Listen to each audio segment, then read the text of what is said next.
By the year 410, the Roman presence in Britain had dissolved.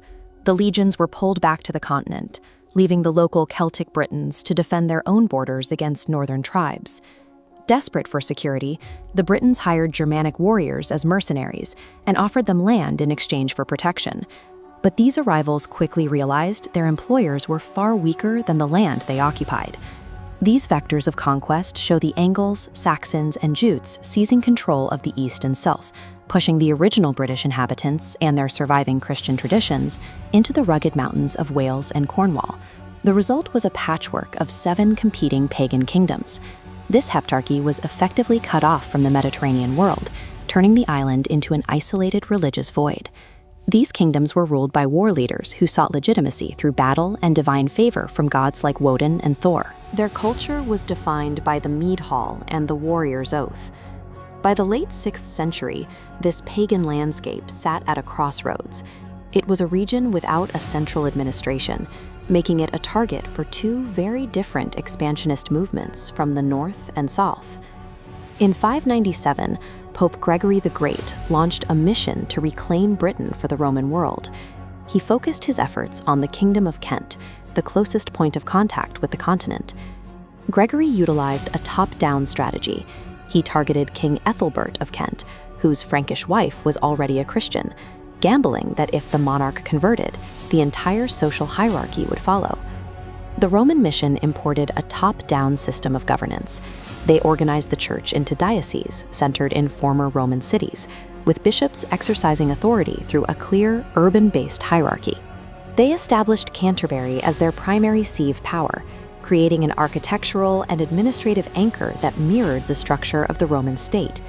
For the Anglo-Saxon kings, this wasn't just about faith. It was an entry point into the wider European world. It brought with it the skills of Latin literacy and formalized trade connections with the Frankish kingdoms. While Rome built cathedrals in the south, a different movement was infiltrating the island from the rugged coastlines of Ireland and the Scottish Highlands. This Irish grassroots model ignored cities. Instead, monks established rural monasteries on isolated islands like Lindisfarne, building self-sufficient communities in the remote north. Power here was decentralized. While Rome relied on urban bishops, the Irish tradition granted ultimate authority to the local abbot, whose influence was built on personal asceticism rather than an imperial appointment. Their cultural impact was visual and tactile.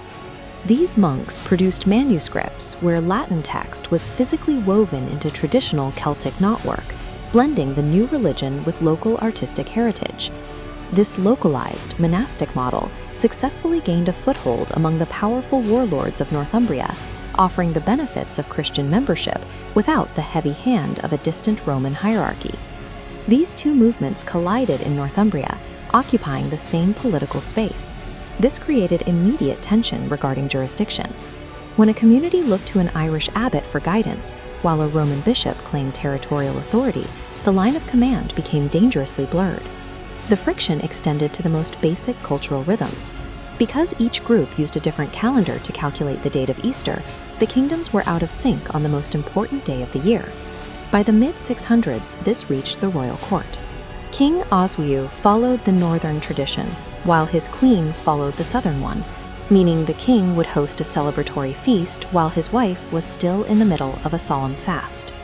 In 664, King Oswiu called for a definitive resolution, gathering the leaders of both traditions at Whitby Abbey to decide his realm's governing system.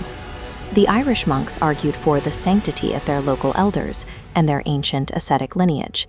The Roman delegation countered by appealing to the concept of a universal church that spanned the entire known world.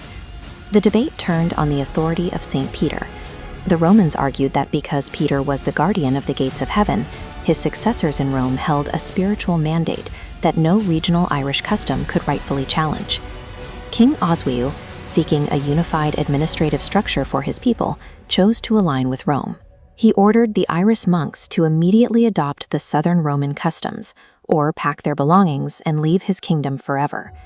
This choice did more than synchronize a calendar.